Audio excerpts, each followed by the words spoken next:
Radio Soupente, la station Grappin, sans foi, sans loi et sans courbette.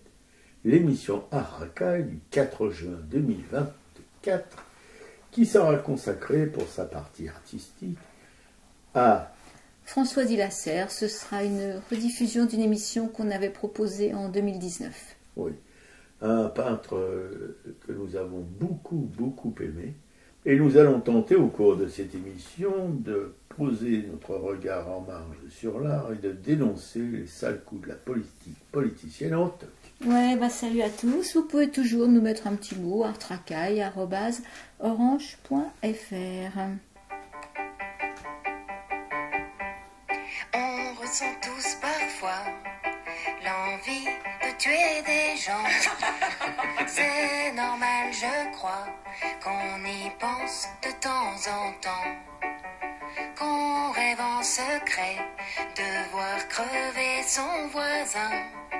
Ou qu'un présentateur télé se prenne un parpaing. Tant que ça reste juste une idée, rien ne sert d'y prêter attention. En revanche, si tu veux la concrétiser, il faut prendre tes dispositions. T'orienter vers une filière qui te permettra dans la vie d'avoir un salaire en nuisant à celle d'autrui. Sur Terre, y a bien trop de gens. Alors heureusement qu'il y en a dont c'est le métier d'en tuer. Si tu es du genre pressé, que tu veux voir crever les gens rapidement, ça manque certes d'originalité, mais tourne-toi vers l'industrie de l'armement. En plus tu as de la chance, tu es né au bon endroit. Cocorico, vive la France, dans le secteur on est top 3. Si pour assouvir tes envies morbides, tu voudrais faire durer le plaisir, trouve-toi un CDI dans une usine de pesticides, ça met un certain temps à agir. Chaque soir pour t'endormir, tu pourras compter les bébés sans bras et tous les petits poumons en train de pourrir. C'est vraiment trop sympa. Sur Terre, y a bien trop de gens.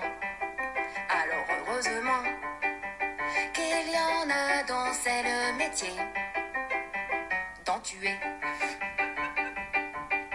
Si t'as un côté criminel sympatoche que tu souhaites qu'avant de clamser, tes victimes connaissent la bamboche, fais de l'alcool ton métier. Avant la cirrhose et le cancer du foie, l'hépatite, l'AVC et la Clio dans le ravin, ils auront quand même fait de super fiestas qui sans toi auraient été moins bien.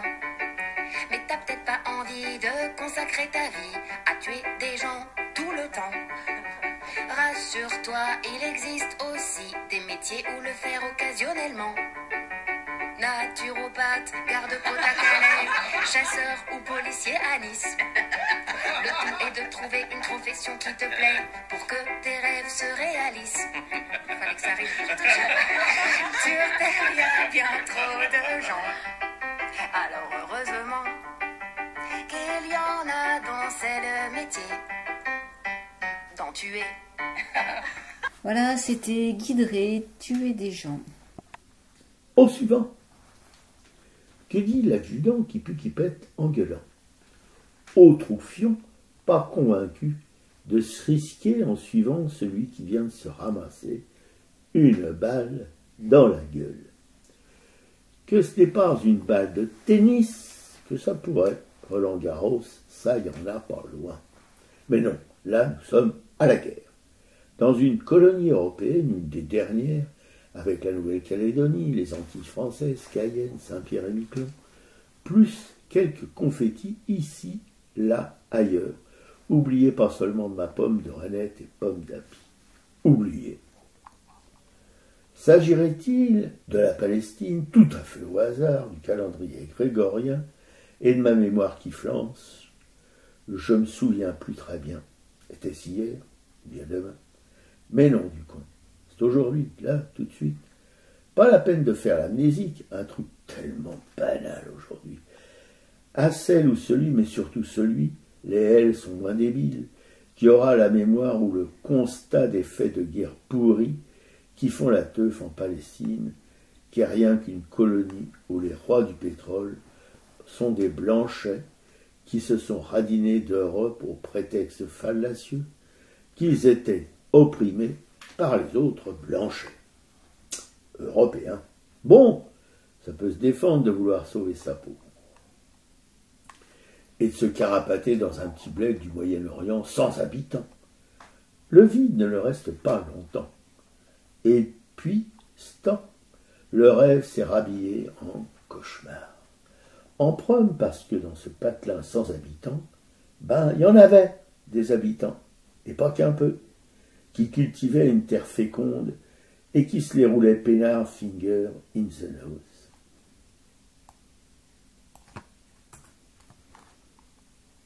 Et pas vraiment d'accord, ces habitants, qu'on vienne d'on ne sait où pour les faire chier. Alors, depuis 1948, c'est la baston. Surtout pour les natifs de ce bled sans habitants. Les conquistadors européens, comme ceux qui ont ratatiné jadis la tronche des Amérindiens d'Amérique du Sud, mais avec une cavalerie moderne, blindée et aéronef, ont dézingué et fait fuir un max de mal blanchis arabes de leurs paillotes de torchis. Une volée de bois vert sous forme de bombinettes et autres pétards de 14 juillet, boum, que mon cœur fit boum, boum. Vous voyez la coupure. Oui, je l'avoue, là d'un coup, la mémoire qui me revient. Elle n'a flanché que l'espace d'un instant. L'instant est passé et je suis sur mes 2 pieds. La Palestine vaincra. Nous sommes des millions à le crier en manif, ou pour ceux qui ont les pieds retournés, chacun dans son terrier. Que même le vieux Biden est obligé de s'y coller. Pas le président de ce pays dit des Lumières, non, il attend le moment utile. Utile à quoi? On se demande. On se le demandera encore demain et après, encore après, encore après. Le pays éclairé se maquille en allumeur de réverbères. Allons, enfants de la maladrerie, le jour de peine s'est ramené. Entendez-vous dans vos cambrousses péter de frousse notre vaillant président et enfumer l'immense meilleur Habib qui représente à la Chambre la gloire de son pote Bibi l'enflure qui assassine à tout va, tout ce qui bouge, à Rafah. Nous sommes bien entourés. Que les cachalots se goinfrent de calamars géants dans les abysses, peinards, leur pêche par les petits gars de Valparaiso, c'est plus rien que du passé. Ils ont rangé leurs outils. Un exemple qui pourrait suivre la barbaresque coloniale sioniste. Déposer les armes, c'est un mouvement d'une simplicité quasi évangélique. Qu'on doit se sentir tellement plus léger de ces foutus distributeurs qui nous font avaler nos bulletins, la crosse en l'air, façon mutin. Ouais, je suis d'accord, c'est un truc qui ne s'improvise pas. L'occasion, tenter l'improvisation. Facile à dire que tu rétorqueras, camarade soldat. Pas plus que de poser sa pêche que je te réponds. Tu peux essayer, car tu poses ton bazar guerrier quand tu baisses ton froc. Pas vrai? Puis les feuillards, c'est écolo, comme les chiottes sèches, que je les ai pratiquées à 25 et plus, et que ça peut même pas, sans me laisser aller à dire qu'on resterait pas fin de la garille, mais presque. On peut y réfléchir et causer. Allez, ne faites pas vous dégoûter. Un petit tour au feuillard et puis s'en va. Plus mou du genou, pour trucider sans réfléchir des femmes et des enfants qui ne nous ont rien demandé. Mais surtout, n'oubliez pas le papier cul. Un prose propre, ça aide. Bon, on va continuer à parler de ce qui se passe en Palestine. Et donc, depuis les bombardements à Rafah, donc on sait qu'il y a eu une énorme mobilisation, que ce soit à Paris ou dans les grandes villes, dans le monde entier. Les gens se sont rassemblés par milliers pour protester. Et même aux États-Unis, en fait, les États-Unis ne ferment pas les yeux sur les victimes à Rafah, maintiennent leur soutien à Israël, mais justement, à la Maison-Blanche, la frappe israélienne a provoqué quand même l'indignation au plan international, et l'administration Biden voit depuis plusieurs semaines les départs s'enchaîner. J'en avais déjà mentionné un la dernière fois. signe que la politique menée par la Maison-Blanche au Proche-Orient ne plaît pas à tout le monde dans les hautes sphères de la nation. Donc là, je mettrai en lien, il y a un extrait de France 24 où justement on décrypte un petit peu toutes ces nouvelles démissions. Et là, le scandale, donc, suite au bombardement de Rafah, le scandale, c'est que jeudi 30 mai, effectivement, le Premier ministre israélien Netanyahou a été invité sur la chaîne LCI qui appartient aussi à TF1. Donc à 20h30 ou 20h40, il a parlé pendant une demi-heure. Il a été interviewé par Darius Rochebin, qui est un journaliste. Et donc il y a eu un rassemblement spontané tout de suite devant TF1 pour protester, parce qu'effectivement, interviewer un Premier ministre quand il est susceptible d'avoir un mandat d'arrêt international sur la tête pour crimes de guerre et crimes contre l'humanité, c'est absolument scandaleux, ça s'assimile à de la propagande israélienne.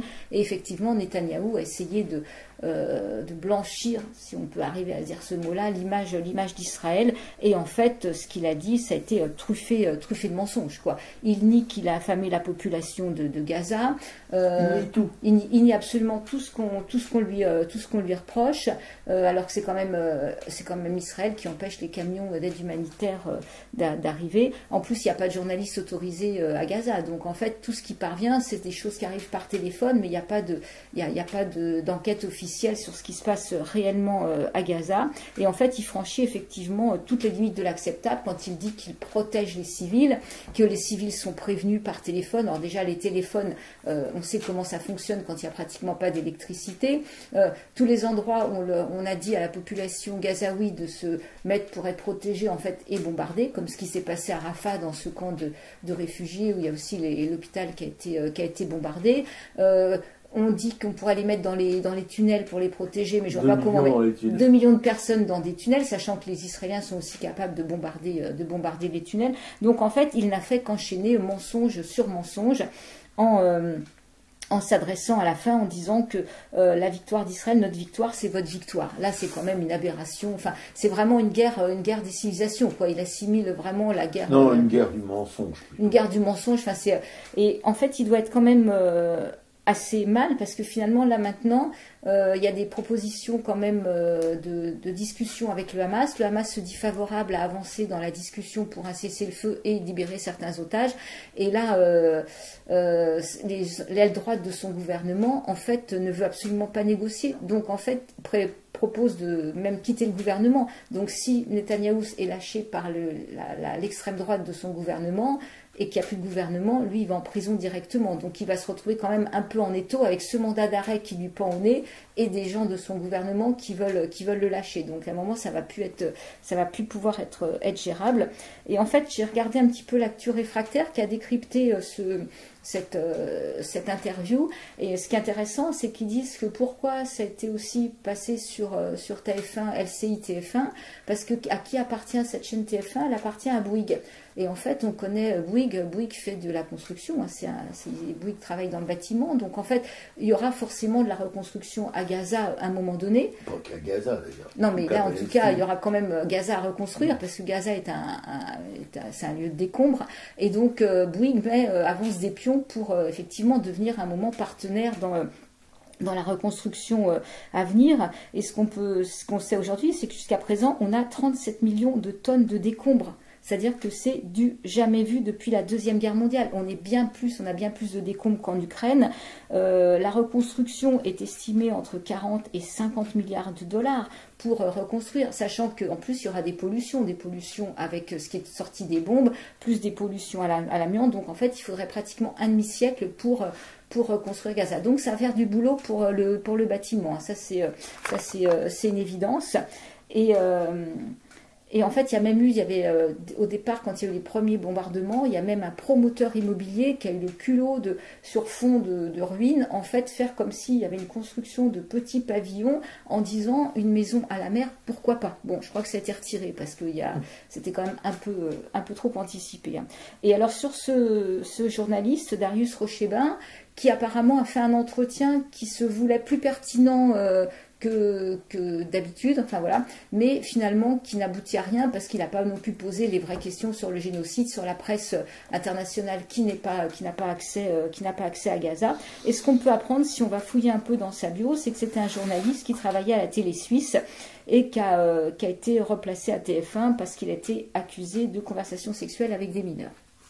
Alors, on peut aussi, pour marquer, avoir du poids dans ce qui s'est passé, je mettrai le lien, c'est aller sur le site de l'ARCOM. L'ARCOM, c'est l'ancien CSA, donc c'est le contrôle de l'audiovisuel, et protester, dire qu'on a été choqué par un programme, son contenu, donc il nous demande le jour, l'heure, quelle émission c'était, et là, en 2-3 lignes, on peut exprimer notre indignation face à ce qui s'est passé sur TF1, et je pense que c'est important de le faire, en fait, oui, bien sûr. pour être assez nombreux. Je sais qu'à l'UJFP, c'est par l'UJFP que j'ai eu le lien, il y avait pas mal de gens de l'UJFP qui l'ont déjà fait, moi je l'ai fait aussi, et... Bah, et pas moi, alors. Non, mais tu vas le faire, on va le faire ensemble, voilà. Et, merci madame. Et il y a toujours, on avance aussi toujours sur la reconnaissance de l'État de Palestine. Donc après l'Espagne, la Norvège et l'Irlande, mardi, donc demain, c'est la Slovénie qui devrait reconnaître l'État de Palestine. J'ai appris aussi que la Wallonie maintenant interdit tout transit d'armes depuis ses ports vers Israël. Et rapidement, les Belges s'étaient mobilisés, mais il y avait quand même eu des armes qui étaient arrivées sur Israël. Alors en fait, le marché de la poésie, qui est un marché qui a lieu tous les ans sur la place Saint-Sulpice à Paris, avait décidé d'accueillir la Palestine en invité d'honneur pour l'année 2025. Et son président, Yves Boudier, et le délégué général, Vincent Gimeno-Ponce, avaient proposé à Abdelatif Lahabi, justement, d'organiser ça avec les poètes palestiniens. Et ils sont revenus sur leur décision, ils ont fait une lettre en disant que vu le contexte actuel, c'était plus possible. Et donc, Abdelatif Lahabi leur a répondu. J'ai pris connaissance avec stupeur de votre lettre où vous revenez sur votre décision de recevoir la poésie palestinienne en invité d'honneur. Je vous mets en pièce jointe pour mémoire la lettre que vous m'aviez adressée en date du 20 juillet 2022 dans laquelle vous exprimiez sans ambiguïté votre désir d'accueillir les poètes palestiniens de la même manière que vous aviez reçu les années précédentes leurs collègues d'Espagne, d'Italie, du Portugal, d'Estonie, d'Inde, de Finlande, de Catalogne, de Singapour, du Luxembourg, et que vous vous apprêtez à recevoir pour l'année en cours les poètes de Grèce. J'estime que les raisons que vous invoquez pour justifier un tel revirement sont politiquement biaisées et moralement insupportables. Je m'attendais de votre part à plus de discernement et de courage. Connaissant bien les poétesses et les poètes palestiniens, je dis en toute quiétude qu'ils sont plus humanistes que vous et moi. Leurs voix nous sont indispensables. Votre décision de ne pas leur laisser libre cours comme l'an prochain fera planer un doute sur votre bonne foi en tant qu'organisateur du marché de la poésie et mettra mal à l'avenir même de ce dernier. Signé Abdelatif Lahabi. Et on va terminer avec cette histoire du député David Guiraud qui parlait à des journalistes à la sortie d'une séance. Qui était interviewé par une journaliste. En sortant d'une séance de l'Assemblée nationale. Et en fait, Meyer Habib qui vient à côté, qui se met de ce qu'il ne regarde pas. Et donc, dans l'émotion et dans la foulée, en fait, David Guiraud a traité Meyer Habib de porc. Alors, je ne sais plus ce qu'ils avaient dit. Voilà. Et donc, c'est vrai que ça pourrait paraître choquant. Enfin bon, mais on voit comment Meyer Habib est toujours positionné, toujours agressif. Donc, Meyer Habib va porter plainte, c'est son droit, etc. Et après, je suis tombée sur une petite interview où alors il y a David Guiraud qui revient et qui dit oui, voilà, oui, je voudrais m'excuser, effectivement, je voudrais m'excuser par rapport au cochon parce qu'effectivement, on n'a jamais vu un cochon être responsable d'un génocide.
والضحايا يا فلسطينية والغربة طالت كفاية والصحراء أنت باللاجئين والضحايا والأرض حنت للفلاحين والسقايا والثورة غاية والنصر أول خطاك والله يا فلسطينية والبندقان رماكوا بالصهيونية تقتل حمامكم رماكوا يا فلسطينية وأنا بدي أسافر حيداكم ناري بإيديا وإيديا تنزل معاكم على راس الحية والموت شريعته لكم يا فلسطينية والثورة هي الأكيدة بالبندقية نفرض حياتنا الجديدة يا فلسطينية والثورة